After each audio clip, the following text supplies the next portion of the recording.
Hello दोस्तों, स्वागत है आपका हमारे यूट्यूब चैनल हानी वॉइस पर। मेरा नाम कोमल है, मेरी उम्र 20 साल है। हर रोज़ की तरह आज भी मैं राशन वाले की दुकान पर बाजरा का आटा लेने के लिए आई हुई थी, जबकि दुकानदार मुझे शक की नज़रों से देखते हुए सवालिया लहजे में बोला, और अरे बेटा, ये रोज़ रोज़ 5 किलो आटा क्यों जाता है और कहाँ जाता है? तुम्हारे घर में कितने लोग रहते हैं? जबकि मैं फ़ौरन हड़बड़ा गई थी, क्योंकि मुझे भी नहीं पता था कि चाची 5 किलो बाजरे का करती क्या है। मैं सिर ना में हिलाते हुए बोली थी, आप मुझे बाजरा दे दे, या आपका मसला नहीं है कि हमारा आटा कहाँ जाता है। मैं गुस्से में बोली थी, जब से मैंने अपने माँ बाप को खोया था तब से मेरा रवैया हद से ज़्यादा बिगड़ गया था। कोई मुझसे प्यार से बात भी करता था तो भी मैं उसे मुँह तोड़ जवाब ही दे दिया करती थी। वो दुकानदार बुरी तरह से हड़बड़ाया था और फ़ौरन ही मुझे 5 किलो आटा थमाते हुए बोला था, मैं तो बस वैसे ही पूछ रहा था, तुम बुरा नहीं मानना।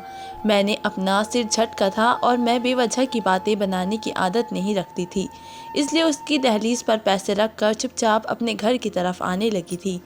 मगर ये सवाल वाकई हैरान करने वाला था कि ये 5 किलो आटा जाता कहाँ था।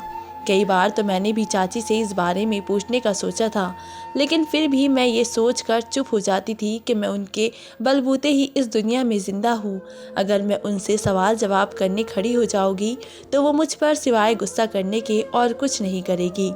वैसे भी वो काफ़ी बेजिम्मेदार थी, उनको बिल्कुल भी मेरा ख्याल ही नहीं आता था। सारे घर का काम वो मुझसे करवाती थी और उनके माथे पर एक शिकंज नहीं आई थी। वे ना मुझे नर्म निगाहों से देखती थी। मैं अपने सारे ख्यालात झटक कर घर में दाखिल हुई थी। वो बेचैनी से दरवाजे पर ही टहल लगा रही थी। उनकी आदत में शुमार था, जब भी वो मुझे बाजरे का आटे लाने के लिए भेजती थी, पीछे से उनकी यही कंडीशन हो जाया करती थी। मैं उन्हें आटा थमाते हुए बोली थी, चाची मैं अब दोबारा इस दुकान पर नहीं जाऊँगी, मैं किसी और से ले आऊँगी। बेवजह वो मुझे घूरता है और अजीब अजीब सवाल करता है। मेरी बात सुनकर चाची गुस्से से बोली थी, तुम्हें जितना कहा गया है उतना ही करो, बेवजह के फैसले करने की तुम्हें ज़रूरत नहीं है। मुझे उस दुकानदार पर भरोसा है, वो बहुत ही अच्छा सामान ही देगा, इसलिए वहीं से तुम लेकर आना। अगर तुमने ज़रा भी दुकान बदलने की कोशिश की तो याद रखना कोमल, मुझसे बुरा कोई नहीं होगा। वो आंखें बड़ी करते हुए अपने कमरे की तरफ चली गई थी, जबकि मैं हैरान होकर उनको बेबस देख रही थी। लेकिन आखिर इस दुकानदार में ऐसा क्या है जो वो बार बार मुझे इस दुकान पर ही भेजती थी। आटा तो हर जगह एक जैसा मिलता है। कई दुकानें मेरे रास्ते में पड़ती थी जहाँ से मैं आसानी से लेकर जल्द घर पहुँच सकती थी, लेकिन चाची ने सख्ती से मना कर रखा था कि तुम इस फला दुकान से ही आटा लेकर आओगी। कई बार मेरे दिल में बहुत ही ख्याल भी जागा था कि मैं चाची से ये सवाल करूँ कि आप इस 5 किलो आटे का करती क्या है, मगर मैं हमेशा ही उनके गुस्से से डर जाया करती थी। मैं चुपचाप अपने कमरे में आ गई थी। चाचू और चाची ने ही मुझे पाल पोस कर बड़ा किया था। हाँ, चाची गुस्से की तेज़ थी, घर के सारे काम मुझसे करवाती थी, लेकिन एक बात ज़रूर थी, उन्होंने मेरी मासी या ताया जी की तरह मुझे दुनिया के धारे पर नहीं छोड़ा था, बल्कि मेरे सिर पर हाथ रखा था और मुझे अपने साथ अपने घर लेकर आई थी। मुझे कमरे में आए हुए अभी थोड़ी ही देर गुजरी थी जब अचानक चाचू के कमरे से एक चीख की आवाज़ आई थी। मैं बुरी तरह से डर गई थी और कमरे की तरफ भागी थी, क्योंकि इस चीख से साफ जाहिर था कि कोई हादसा पेश आ गया है। मैं अंदर दाखिल हुई तो पूरा बाजरे का आटा ज़मीन पर बिखरा हुआ था और चाची सहमी हुई कोने में खड़ी हुई थी। उनकी हालत को देखकर मैं बुरी तरह से घबराई थी और उनके कंधे पर हाथ रखते हुए बोली थी, क्या हुआ चाची, सब ठीक है? जबकि वो ऐसी हो गई थी जैसे कुछ हुआ ही नहीं हो। मैं उन्हें दोबारा झिझोड़ते हुए बोली थी, जब अचानक उन्होंने मेरे मुंह पर एक जनादेदार थप्पड़ मारा था और मुझे देखते हुए गुस्से से बोली थी, दफ़ा हो जाओ मेरे कमरे से और यहाँ आने की ज़रूरत नहीं है। उनके लहजे की धार मुझे कांपने पर मजबूर कर गई थी। मैं बेयकीन निगाहों से अपनी चाची को देख रही थी, जब अचानक वो मुझे अपने कमरे से धक्का देते हुए बोली थी, समझ नहीं आ रहा तुम्हें कोमल, जाओ यहाँ से। ये कहते ही उन्होंने दरवाज़ा मेरे मुंह पर बंद कर दिया था, जबकि मैं हैरानी के समुंदर में डूब गई थी कि अचानक से उनको हुआ क्या है। हालांकि अभी थोड़ी देर पहले तो बिल्कुल ठीक थी और चुपचाप अपने कमरे में गई थी, लेकिन अब अचानक से उनका ये रिएक्शन मुझे कुछ ठीक नहीं लगा था। मेरी आंखों में मोटे मोटे आंसू जमा हो गए थे और मैं अपने आप को समझाकर कमरे में आ गई थी। मुझे अपने माँ बाप बहुत ही याद आ रहे थे। आज अगर वो जिंदा होते तो कभी भी मेरे साथ इतनी बदसलूकी नहीं होती। मैं घुटनों में सिर देकर ज़ोर ज़ोर से रोने लगी थी। मैं तो उनका ख्याल करके ही उनके पास गई थी, मगर जो उन्होंने मेरे जाने पर जाहिर की थी वे मुझे बहुत ही ज़्यादा तकलीफ़ दे चुका था। थोड़ी देर गुजरी थी जब अचानक कमरे के दरवाजे पर दस्तक हुई थी। मैं जो रोने में बिजी थी, हैरान होकर दरवाजे की तरफ देखा था जब अचानक एक बार फिर दरवाजे पर दस्तक दी गई थी। मैं खामोशी से अपनी जगह से खड़ी हुई थी और दरवाज़ा खोल दिया था। सामने चाचा खड़े हुए थे। वो मुझे देखते हुए सादा लहजे में बोले थे, जाकर अपनी चाची का कमरा साफ कर दो और खबरदार कि तुम कभी भी इस दुकानदार से उलझी। मुझे मालूम हुआ है तुम उसके साथ बदतमीजी से बात करके आई हो। मैंने हैरान होकर चाची को देखा था। मैं उन्हें बताना चाहती थी कि वह मुझसे किस तरह बिहेव किया था, लेकिन चाची का थप्पड़ मारना मेरे लबों पर चुभक और लोहे जैसे था। मैं खामोशी से चाची के कमरे में आई और जबकि चाची कोने में बैठी लगातार आंसू बहा रही थी। वह ऐसा क्यों कर रही थी, मेरी समझ से बाहर था। वे 5 किलो के आटे के गिनने से रो रही थी। मैं हैरान हो गई थी। वे तो रोज़ ही 5 किलो बाजरे का आटा मंगाती थी। अगर उन्हें इतना ही इस रोटी खाने का शौक़ था तो रोज़ाना के आटे से भी कुछ कर सकती थी, मगर उनका रो रो कर बुरा हाल हो गया था। जबकि चाचा खामोशी से एक कोने में खड़े हुए थे। मैं तो इस बात पर हैरान थी कि मेरे चाचा काम से इतनी जल्दी कैसे आ गए, वरना वे सुबह सवेरे ही निकल जाया करते थे और रात देर से घर वापस आते थे। काफ़ी देर तक तो मैं इस आटे को साफ़ करती रही थी और फिर खामोशी से किचन की तरफ लौट गई थी, क्योंकि मैं समझ गई थी कि दोपहर का खाना चाचा अब हमारे साथ ही खाएंगे। इसीलिए मुझे जल्दी जल्दी सब काम निपटाने थे। चाची का हाल देखकर मुझे समझ आ गई थी कि वह अब कोई काम नहीं करेगी। उनकी हालत को देखकर ऐसा महसूस हो रहा था जैसे वे आटा नहीं बल्कि कोई इंसान गिर गया हो और उससे काफ़ी चोट लग गई हो। मैं अजीब कश्मकश में फंस गई थी कि ऐसा भी इस आटे में क्या था जो चाची इस तरह से रो रही थी। काफ़ी देर बाद दिमाग लड़ाने के बाद भी मेरे पास कोई जवाब नहीं मिला था। मैंने सारे बातों को साइड किया और अपना ध्यान काम में लगाकर जल्दी जल्दी खाना तैयार करने लगी थी। थोड़ी ही देर गुजरी थी जब अचानक चाचा किचन में आए थे और मेरी तरफ देखते हुए बोले थे, घर साफ कर लेना, मैं तुम्हारी चाची के साथ एक ज़रूरी काम के लिए जा रहा हूँ। तो तुम्हारी चाची का कहना है कि उनके 2 सूट भी प्रेस कर देना। मैंने सिर को हाँ में हिलाया था और चाचा को देखते हुए सवालिया लहजे में बोली थी, सब ठीक है ना, आप खाना खाएंगे? उन्होंने महज सिर को ना में हिलाया और वहाँ से चले गए थे, जबकि मुझे ये समझ नहीं आ रहा था कि उन्हें अचानक क्या हो गया है। महज एक आटा गिनना उन्हें इतनी ज़्यादा तकलीफ़ क्यों दे रहा है? आखिर इस आटे के पीछे कोई राज है या फिर कुछ और बात है? मैं यही सोच सोच कर हलकान होए जा रही थी। मैंने सिर्फ और सिर्फ अपने लिए खाना तैयार किया था और प्लेट में डालकर कमरे में आ गई थी। मेरा दिमाग घोड़े की रफ्तार की तरह काम करना शुरू हो गया था। कुछ सोचकर मैंने जल्दी जल्दी खाना बनाना शुरू किया था। चाचा और चाची घर से चले गए थे। अब घर के अंदर सिर्फ और सिर्फ मैं ही मौजूद थी। मैं किसी एहसास के तहत चाची के कमरे में आई थी। न जाने क्यों मेरे दिल में एक ख्याल पैदा हुआ था कि यकीनन इस आटे के पीछे कोई राज है जो चाची सबसे छुपा कर रखती है, और आज इस आटे का गिनना उन्हें कुछ और ही अंदेशा दे चुका था। यही सोचकर मैंने पूरे कमरे की तलाशी लेने लगी।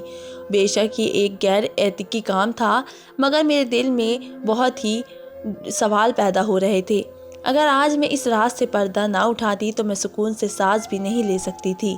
बचपन से मेरी आदत थी, अगर कोई बात मुझे मालूम हो जाए और वे भी अधूरी तो मुझे बेचैनी हो जाती थी और ज़रूर इस राज का तो पता करके ही दम लिया करती थी। मगर मेरा पूरा कमरा तलाश कर लेना भी बेकार ही गया था, क्योंकि कमरे में ऐसा कुछ भी मौजूद नहीं था जो शक लगने वाला हो। मैंने खामोशी से अपना सिर झटक दिया था और चाची के कपड़े निकाल कर इस्त्री करना शुरू कर दिए थे, मगर अभी तक मेरे दिमाग में वही बातें घूम रही थी। मेरा आटा लेकर आना, फिर इस आटे का गिनना, चाची की दिल खराश चीख और फिर उनका मेरे मुंह पर थप्पड़ मारना। यहाँ तक तो सब ठीक था, मगर फिर उनका रोना मेरी समझ से बाहर था। चाचा हमेशा दिन के वक्त ही घर पर आते थे जब कोई बड़ा मसला पैदा हो जाता था, और यकीनन इस बाजरे के आटे के पीछे भी कोई बड़ी वजह थी। और उनके कपड़े प्रेस करने के बाद मैंने तुरंत आंगन साफ किया था और वहीं बैठकर सोच विचार करने लगी थी। शाम के 5 बजे तो चाचा चाची थके हुए घर पर दाखिल हुए थे। मैंने तुरंत दोनों के सामने पानी लेकर गई थी। दोनों के पाँव ही मिट्टी में अटे हुए थे। मैं हैरान हो रही थी कि ये लोग कहाँ गए थे, मगर मैंने कोई भी सवाल जवाब नहीं किया था, क्योंकि चाची को बिल्कुल भी ऐसी बातें पसंद नहीं थी। उनका कहना था कि हम कुछ भी करें, तुम कोई नहीं होती सवाल जवाब करने वाली। और इस बात का मैं भी बहुत ख्याल रखती थी, क्योंकि वो मेरे माँ बाप थे, मैं उनकी माँ बाप नहीं थी। मैंने तुरंत उनके लिए पानी लाने के लिए चली गई थी। ठंडा पानी पीने के बाद चाची ने मेरी तरफ एक निगाह डाली थी और मुझे देखते हुए बोली थी, आज तो मैं तुम्हारी इस कोताही को माफ़ कर रही हूँ, लेकिन उसके बाद अगर तुमने दोबारा ऐसी कोई भी गलती करने की कोशिश की तो याद रखना कोमल, मैं तुम्हें माफ़ नहीं करूँगी, बल्कि इस घर से तुम्हें धक्के मार कर निकाल दूँगी। उनका अंदाज देखकर मैं बुरी तरह से चौंक गई थी और उन्हें देखते हुए सवालिया लहजे में बोली थी, क्यों चाची, मैंने क्या किया है? मेरा लहजा डरा सहमा था, क्योंकि उन्होंने जिस अंदाज में मुझसे बात किया था वह मुझे बहुत ही अजीब लगा था। मेरे पूरे वजूद में कपकपी दौड़ गई थी। उन्होंने मुझे देखते हुए बहुत ही अजीब लहजे में बोला था, तुमने जिस तरह से उस दुकानदार से बात की है उसने हमें सब बताया है। ख्याल करना कोमल, मैं अब तुम्हारी तरफ से कोई शिकायत ना सुनूं। जबकि मैं बिल्कुल चुप थी। मैंने तो महज उसको यही कहा था कि ये तुम्हारा मसला नहीं है, तुम मुझे आटा दो। और ये बात चाचू और चाची को इतनी बुरी लग गई कि एक मेरी टांगें तोड़ने के लिए तैयार था और दूसरी मुझे घर से निकाल रही थी।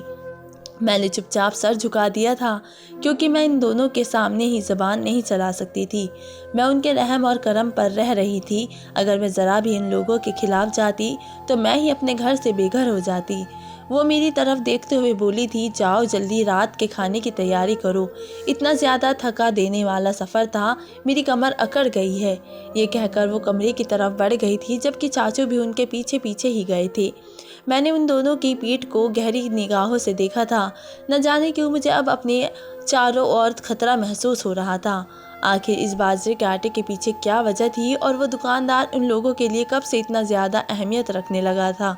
हालांकि उसकी दुकान भी हमारे घर से काफ़ी दूर थी और चाचू और चाची की उसमें कोई ख़ास मिलना भी नहीं था, मगर अचानक से चाची का बाजरे का आटा मंगवाना शुरू कर देना और सख्ती से कहना कि उस दुकानदार से ही लाना मुझे ठिठकने पर मजबूर कर चुका था।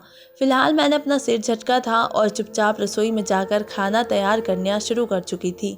वक्त धीरे धीरे गुजरता जा रहा था। अंधेरा ढलते ही चाचू और चाची की भूख चमक उठी थी और उन्होंने फ़ौरन ही मुझे खाना लगा देने का हुक्म दे दिया था।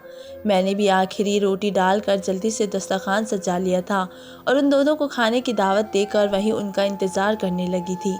हम लोगों के बीच लाख लड़ाई ही सही, मगर हम खाना एक दस्तरखान पर ही खाया करते थे। मैं चाची के बराबर में बैठी हुई थी और चाचे दूर जगह पर बैठे चाची से हल्की फुल्की बातें कर रहे थे। न जाने वो कौन सा सफ़र की बात कर रहे थे, जिसमें ज़्यादातर एक बात ही शामिल थी कि बहुत दूर है, अब दोबारा पता नहीं कब जाना होगा, बस ऊपर वाला अब खैर ही करे। ये बोलकर वो चुप हो गए थे, जबकि चाची फ़ौरन बोली थी, ऊपर वाला तो खैर ही करेगा, बस आप अपनी इस भतीजी को समझा दे। अगर उसने उस दुकानदार के साथ दोबारा कोई भी बदतमीज़ी की तो मुझसे बुरा कोई नहीं होगा, मैं उसको किसी कीमत पर भी माफ़ नहीं करूँगी। मेरे घर में रहने वाले बहुत हैं। उनका अंदाज़ देखकर मैं झटपटा गई थी और वो मिन्नतें करते हुए बोली थी, चाची मैं वादा करती हूँ मैं अब किसी से बदतमीज़ी नहीं करूँगी। मैं समझी कि वो बेवजह हमारे परिवार में दखल करने की कोशिश कर रहा है। यह हमारे ज़ाती मामलों ने, हमारे घर में कितने लोग रहते हैं। उसने जब ये पूछा तो मैं थोड़ा गुस्सा हो गई थी, लेकिन अगर आपको बुरा लग रहा है या फिर उन्होंने कोई शिकायत की है तो आगे से मैं ख्याल रखूँगी। जबकि चाची मुझे देखते हुए सख्त लहजे में बोली थी, आज के बाद अगर वो दुकानदार तुमसे कोई सवाल जवाब करता है या फिर तुमसे ज़्यादा पैसे भी मांगता है तो तुम वही करना जैसा वो बोले। खबरदार, जो तुमने उसकी बात को टालने की कोशिश की, मुझसे बुरा कोई नहीं होगा। मैं अब चुप हो गई थी, क्योंकि मैं समझ गई थी कि चाची के नज़दीक वो दुकानदार बहुत ज़्यादा अहमियत रखता है। हमारे बीच में अब कोई बातचीत नहीं हुई थी, बल्कि चुपचाप ही खाना खाया गया था और खाना खा लेने के बाद मैं सीधा अपने कमरे में आ गई थी। वो रात मेरे लिए काफ़ी बेचैनी भरी थी। हर पल मेरे दिमाग में चाचू और चाची की अल्फाज ही घूम रहे थे। उनका बार बार एक ही बात करना, न जाने जाने क्यों मुझे ठिठकने पर मजबूर कर रहा था। मैं इतना तो समझ गई थी कि ये राज इस दुकानदार से ही जुड़ता है। यकीनन उसको ही इस कहानी की असल वजह पता है। मैंने दिल ही दिल में ठान लिया था कि मैं अब असल हकीकत ही की तह तक ज़रूर पहुंचूंगी। आखिर पता तो चले कि बात दरअसल क्या है। वक्त धीरे धीरे गुजरता चला गया था। सुबह का सूरज पूरा रोशन हुआ था। ऐसा महसूस होता था जैसे पूरी दुनिया पर सोने की चादर बिछा दी गई हो। मैं फ़ौरन ही जाग गई थी और जल्दी से नाश्ता तैयार करने लगी थी, क्योंकि चाचू सुबह सवेरे ही घर से निकल जाया करते थे, जबकि चाची देर से उठने की आदत थी। मैंने जल्दी से चाचू के लिए नाश्ता तैयार किया था और दस्तरखान सजा दिया था। उनके साथ ही बैठकर मैं चुपचाप नाश्ता करने लगी थी। हम दोनों के बीच सन्नाटा छाया हुआ था, जब अचानक चाचू मेरी तरफ देखते हुए बोले थे, देखो कोमल, मैं जानता हूँ कल से हम दोनों मियाँ बीवी तुम्हारे साथ थोड़ी बदसलूकी से पेश आ रहे हैं, मगर गलती तुम्हारी है। तुम इस घर की बेटी हो। अगर कोई गैर मर्द तुम्हारे खिलाफ कोई बात करेगा तो ना मुझे अच्छा लगेगा और ना ही तुम्हारी चाची को। और बेवजह की सोच पालने की तुम्हें ज़रूरत नहीं है। हम लोग एक ज़रूरी काम से ज़रा दूर गए थे। रास्ते में वो दुकानदार तुम्हारी चाची से भी टकरा गया था। उसने तुम्हारे खिलाफ शिकायत कर दी। दरअसल वो हमारा पुराना जानने वाला है और आटा भी अच्छा देता है, इसीलिए तुम्हारी चाची को थोड़ा गुस्सा आ गया था। बस अब तुम थोड़ा ख्याल कर लेना। चाचू काफ़ी सलीके से बोले थे, जबकि मैं बिल्कुल चुप हो गई थी। न जाने क्यों मुझे अपने तमाम ख्यालात अब गलत लग रहे थे। असल बात मुझे अब पता चल गई थी कि चाचू और चाची इस दुकानदार को पसंद करते थे, इसीलिए मुझ पर थोड़ा गुस्सा कर रहे थे। वो मेरे सिर पर हाथ रखते हुए बोले थे, तुम हमारा खून हो, मेरे लिए तुम बहुत अहमियत रखती हो। बस आगे ऐसी हरकतों पर परहेज करना। यह बोलकर वो घर से चले गए थे, जबकि मैं काफ़ी शर्मिंदा हो गई थी। मैंने अब सोच लिया था कि मैं किसी से भी बदतमीज़ी से पेश नहीं आऊँगी, और वैसे भी ये कोई अच्छी आदत नहीं होती है। ये इंसान को चाहिए कि अपना लहजा हर एक से अच्छा रखे। किसी से भी बदसलूकी करने की ज़रूरत नहीं है। मैंने फ़ौरन ही नाश्ते के बर्तन धोए थे और आंगन साफ़ करके वहीं बैठ गई थी। वक्त धीरे धीरे गुजरता चला गया था और 12 बजे के करीब चाची बेतार हो गई थी। उन्होंने उठते ही मेरी तरफ पैसे बढ़ाए थे और मुझे बाजरे का आटा लेने के लिए भेज दिया था, जबकि आज मैं हैरान रह गई थी, क्योंकि वो नाश्ता करने के बाद ही मुझे भेजा करती थी। मैं उनसे कुछ कहती इससे पहले ही वो मुझे आंखें दिखाते हुए बोली कि समझ नहीं आ रहा मैं क्या बोल रही हूँ, और बेवजह के सवालात करके मुझे परेशान ना किया करो। उनका लहजा इतना सख्त था कि मैं हैरान रह गई। बेशक मेरी चाची गुस्से वाली थी, वो मुझसे सीधे मुंह बात नहीं करती थी, लेकिन उनका आज अंदाज बहुत ही बदल गया था। मैं चुपचाप उस दुकानदार की तरफ जाने लगी थी। मेरे दिल में अजीब अजीब ख्यालात पैदा हो रहे थे। सुबह तक जो मैं अपना ध्यान भटका चुकी थी, अब चाची का रवैया देखकर मेरे दिल में अजीब ख्यालात पैदा होने शुरू हो गए थे। अभी मैं थोड़ा ही आगे चली थी जब एक दुकानदार ने मुझे आवाज़ दी थी, अरे गुड़िया। मैंने पलट कर देखा तो वो मुझे देखते हुए बोले थे, क्या रोज़ रोज़ तुम बाजरे का आटा लेने के लिए इतनी दूर जाती हो? हमारी दुकान क्या तुम्हें नज़र नहीं आती? उनका अंदाज मुझे शर्मिंदा कर चुका था। मैं चुपचाप से झुकाकर उस दुकानदार की तरफ चल पड़ी थी। ये बात तो मुझे भी मालूम थी कि मैं बेवजह इतना दूर जाती हूँ, लेकिन चाची का सख्ती से हुक्म था कि इस दुकान से अलावा तुम कहीं भी बाजरे का आटा नहीं खरीदोगी, और यही चीज़ मुझे हमेशा ठिठकने पर मजबूर करती थी।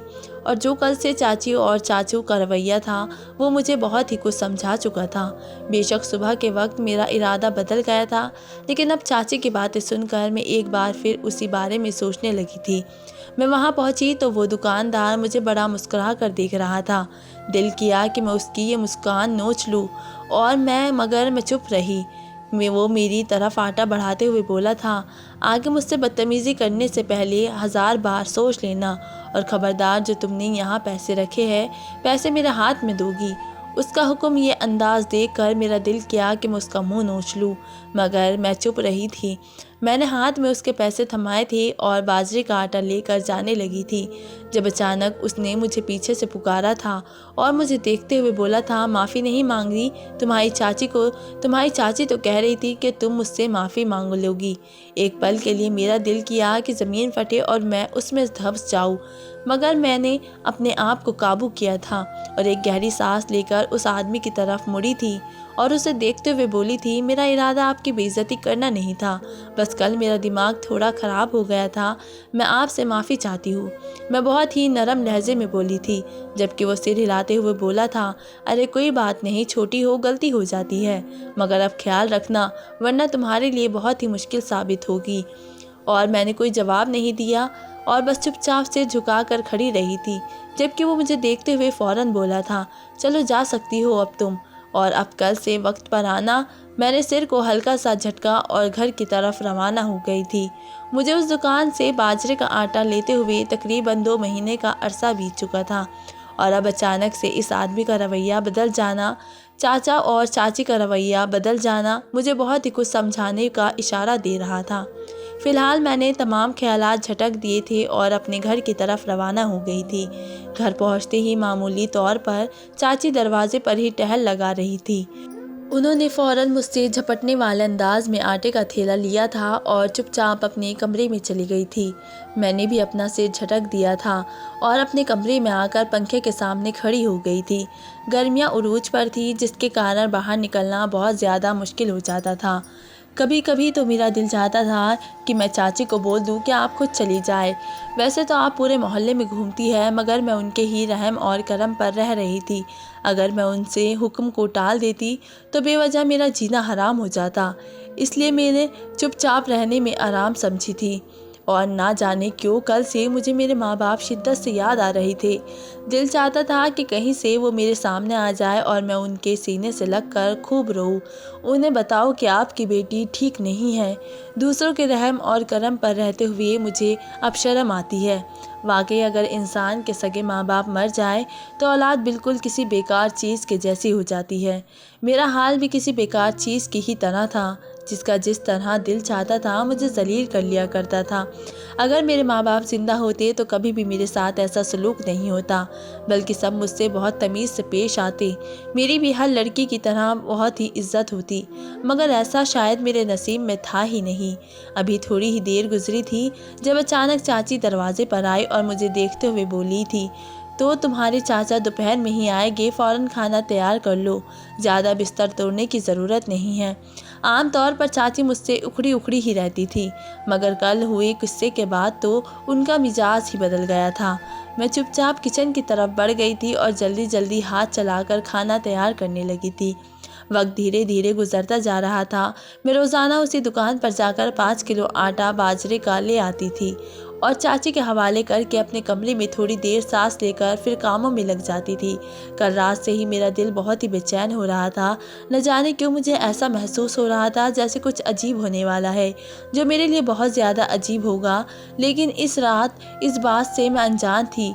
रात का खाना भी हम सब ने एक साथ ही किया था और चाचा चाची अपने कमरे में चले गए थे। मैंने पूरा घर साफ किया था और फिर अपने कमरे में आकर आराम करने की खातिर लेट गई थी। अभी मुझे थोड़ी ही देर गुजरी थी जब अचानक मुझे अपने कमरे की खिड़की पर ऐसा महसूस हुआ था जैसे कोई साया है। मैं हैरान हो गई थी। रात के 10 बज रहे थे।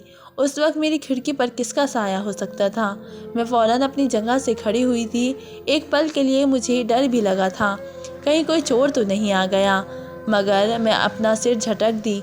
और हम इस इलाके में रहते थे, वो जगह बहुत ही अच्छी थी।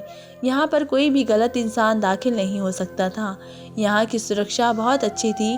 मैं खिड़की के पास आई तो वहाँ पर मुझे ऐसा कोई भी शख्स नज़र नहीं आया था जिसे देखकर शक करती।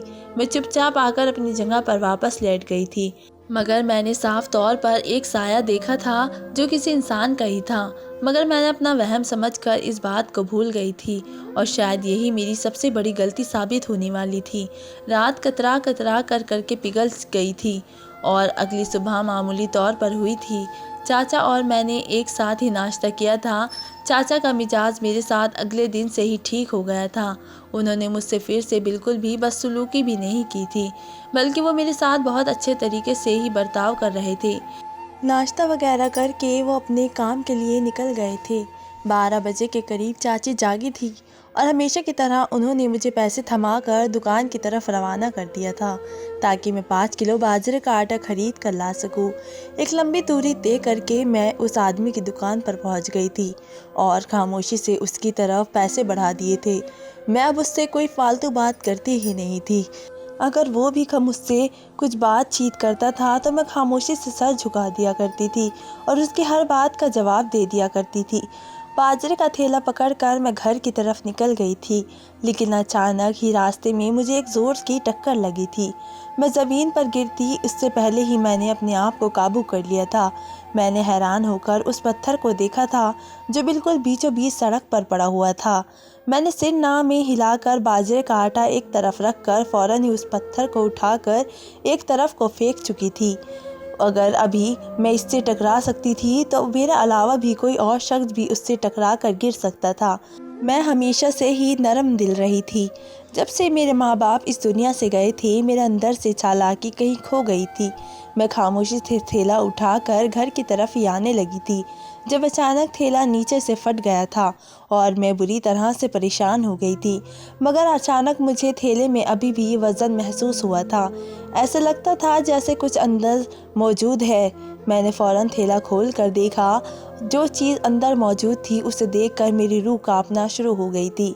मैंने बेखौफ चीख कर उस थैले को अपने आप से दूर फेंक दिया था, क्योंकि उस थैले के अंदर मैं महज 8 साल की थी जब मेरे माता पिता का कार एक्सीडेंट में देहांत हो गया था। उसके बाद मैंने कभी उनकी शक्ल नहीं देखी थी। मैं उस दिन स्कूल जाना नहीं चाहती थी, लेकिन मम्मी ने ज़बरदस्ती मुझे स्कूल के लिए भेज दिया था। पीछे से वो दोनों नौकरी करने के लिए जाते थे। उस दिन मैं बहुत रोई थी। मम्मी के हाथ को पकड़कर मैंने खूब शिकवे किए थे कि आप मुझे बिल्कुल समय नहीं देती थी और बस आपको अपने काम से ही मतलब है। मैं आज का दिन आपके साथ गुजारना चाहती हूँ। जबकि मम्मी मेरे गाल पर हाथ रखते हुए प्यार से बोली थी, गुड़िया आज स्कूल चली जाओ, महीने के आखिर में तुम पापा और मैं घूमने के लिए पार्क जाएंगे।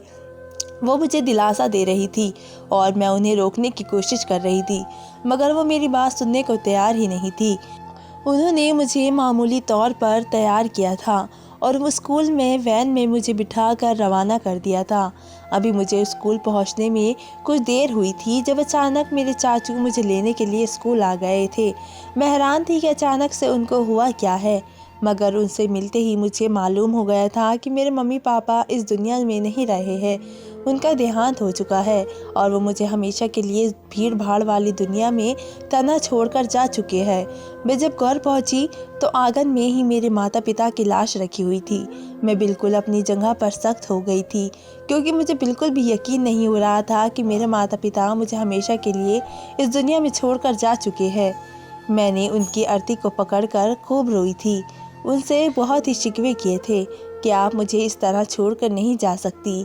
आपने मुझसे वादा किया था कि आप मुझे पार्क घुमाने के लिए लेकर जाएंगे। पापा को भी मैंने खूब झिझोड़ा था, लेकिन शायद ये ऊपर वाले की मर्जी थी और मैं कुछ नहीं कर पाई थी।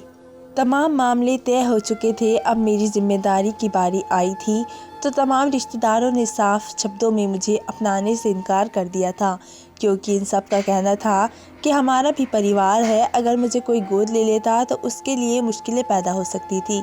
मगर इसी पर मेरी चाची आगे बढ़ी थी और मेरे सर पर हाथ रखते हुए बोली थी, तुम्हें परेशान होने की ज़रूरत नहीं है, आज से तुम मेरी बेटी हो, तुम मेरे साथ रहोगी। मेरी चाची की शादी को 10 साल हो गए थे, लेकिन उनके यहाँ कोई औलाद नहीं हुई थी। जबकि मैं बहुत रोई थी। मेरे लिए यह वक्त बहुत ही मुश्किल था। चाची मुझे अपने साथ अपने घर ले आई थी। मैंने 10 कक्षा तक शिक्षा हासिल की थी। इसी दौरान चाची ने मुझसे कोई काम नहीं करवाया था, बल्कि वो मुझे हमेशा यही कहती थी कि तुम अपनी पढ़ाई पर ध्यान दो, घर के काम हो जाएंगे। मगर अब जैसे ही मेरी 10 कक्षा पूरी हो गई थी, उन्होंने मुझे घर गृहस्थी में लगा दिया था। सारा घर मैं ही संभालती थी, जबकि चाची इधर उधर घूमती रहती थी और 2 महीने पहले से ही वो एक अजीब काम करने लगी थी। पहले दिन जब उन्होंने मुझे बाजरा लेने के लिए भेजा था तो उन्होंने यही बोला था कि तुम्हारे चाचा को बाजरे की रोटियां बहुत पसंद है, और मैं भी खुशी खुशी बाजरे का आटा लेने के लिए दुकान पर चली गई थी। चाची ने मुझे दुकान भी बताई थी और वहीं से लाने के लिए बोली थी। अब ये रोज़ होने लगा था, मगर चाची ने एक बार भी बाजरे की रोटियां नहीं बनवाई थी। और मैंने कई बार चाची से पूछा था, मगर वो हमेशा ये बोलकर टाल देती थी कि अभी वक्त नहीं है, फिर कभी बना लूँगी। मगर वो 5 किलो का आटा जाता कहाँ था। मैं चाहती थी कि मैं चाची से ये सवाल पूछूं, लेकिन मैं इतनी अहमियत नहीं रखती थी कि वो मुझे किसी भी सवाल का जवाब देती। धीरे धीरे उनका मिजाज काफ़ी ठंडा हो गया था और वो मुझे ज़्यादा मुंह लगाना भी पसंद नहीं करती थी। लेकिन रोज़ाना पाबंदी से वो 5 किलो आटा मंगाना कभी नहीं भूलती थी। आज वापसी पर जो अचानक मैंने पत्थर से टक्कर खाई थी, तो मैंने थैले को नीचे रख दिया था, जिसके कारण थैला फट गया था। मगर जो चीज़ उसके अंदर मौजूद थी वो देखकर मेरे रोंगटे खड़े हो गए थे। मुझे यकीन नहीं हो रहा था कि मेरी चाची इतना घिनौना काम कर सकती है। मैं उन्हें इतनी अच्छी महिला समझती थी, मगर आज उनकी असल हकीकत जानकर मेरा दिल उनसे बिल्कुल ख़राब हो गया था। एक पल के लिए मुझे डर भी लगा हुआ था कि चाची को मैं घर जाकर क्या बोलूँगी, मगर अचानक मेरी आंखों में आग के शोले आ गए थे और मैंने सोच लिया था कि मैं तमाम हकीकत उनके सामने खोल कर रख दूँगी। मैं कोई छोटी बच्ची नहीं थी, बल्कि 20 साल की एक जवान लड़की थी। मुझे हर तरह की बात मालूम थी, दुनिया किस तरह की है, हर एक चीज़ के बारे में जानकारी थी। मैं घर के अंदर दाखिल हुई तो रोज़ाना की तरह चाची दरवाजे पर ही ठहरी हुई थी, मगर आज मुझे खाली हाथ देखकर वो चौंक गई थी और मुझे देखते हुए सवालिया लहजे में बोली थी, कोमल आटा कहाँ है? उनका अंदाज निहायत सर्द था, जबकि मैं भी उन्हें देखते हुए गुस्से से ही बोली थी, चाची मुझे बिल्कुल भी उम्मीद नहीं थी कि आप इतनी गिरी हुई हरकत करेगी। मैंने हमेशा आपको एक अच्छी महिला समझा था, लेकिन आज आपकी असल हकीकत मेरे सामने आ गई है कि आप कितनी बड़ी जालिम हैं। आपने ये काम क्यों शुरू किया है, हालांकि आप जानती हैं कि ये सब कुछ गलत होता है। मेरी बात सुनकर चाची के चेहरे पर कई रंग आए थे और वो मुझे देखते हुए हड़बड़ा कर बोली थी, ये तुम्हारा मामला नहीं है, तुम क्या कहना चाहती हो? वह अचानक बात खोलना चाहती थी, मगर उन्होंने फ़ौरन बात को कवर कर लिया था। मैं उन्हें देखते हुए तमाम सच्चाई से आगाह कर चुकी थी। दरअसल उस थैले के अंदर एक काला सांप मौजूद था और उसके चारों ओर काफ़ी सारे तावीज़ मौजूद थे। मेरी चाची काला जादू करती थी, मगर वो काला जादू क्यों कर रही थी ये मेरी समझ से बाहर था। मैंने जब उन्हें हकीकत बताई तो उनके चेहरे के एक्सप्रेशन बदल गए थे और वो बुरी तरह से हड़बड़ा गई थी। मैंने उनका हाथ पकड़ लिया था और उन्हें देखते हुए नर्म लहजे में बोली थी, चाची मैं किसी को कुछ नहीं बताऊंगी। आपने मेरा उस वक्त साथ दिया जब पूरी दुनिया मुझसे जान छुड़ाना चाहती थी। आप बेफिक्र होकर मुझे बताइए कि ये सब क्या माजरा है। क्या आपको नहीं मालूम काला जादू महज नुकसान देने के अलावा और कुछ नहीं करता? मेरी बात सुनकर चाची रोते रोते ज़मीन पर बैठ गई थी और मैं हैरान थी कि उन्हें क्या हो रहा था। और फिर जो बात उन्होंने मुझसे बताई थी वो सुनकर मेरे रोंगटे खड़े हो गए थे। उनका कहना था कि वो औलाद चाहती है। कई साल उनकी शादी को गुजर गए हैं, मगर उनके घर औलाद पैदा नहीं हुई है। मैं भी एक वक्त बाद ब्याह करके अपने घर को चली जाऊंगी। पीछे से उनका क्या होगा? तुम्हारे चाचा का काम भी बहुत कम है। मुझे औलाद के साथ साथ दौलत की भी चाह है। इसी दौरान मेरा सामना उस दुकानदार से हुआ था। उसने मुझसे परिवार के बारे में पूछा था कि मेरे घर में कितने लोग रहते हैं, और जब मैंने उसे खुलकर तमाम बातें बताई तो उसने मुझे फ़ौरन काले जादू का मशवरा दिया था। उसका कहना था कि काला जादू 5 किलो बाजरे के आटे से किया जाएगा। वो रोज़ाना मुझे तावीज़ भेजेगा और आजकल वो मुझे कोई ना कोई जानवर भी भेजा करता था, जिसकी वजह मुझे सेवा करनी होती थी, और ये करने से ऊपर वाला खुश होगा और मुझे औलाद और धन दौलत से घर भर देगा। मैं अपनी चाची की बातें सुनकर फटी फटी निगाहों से उन्हें देख रही थी।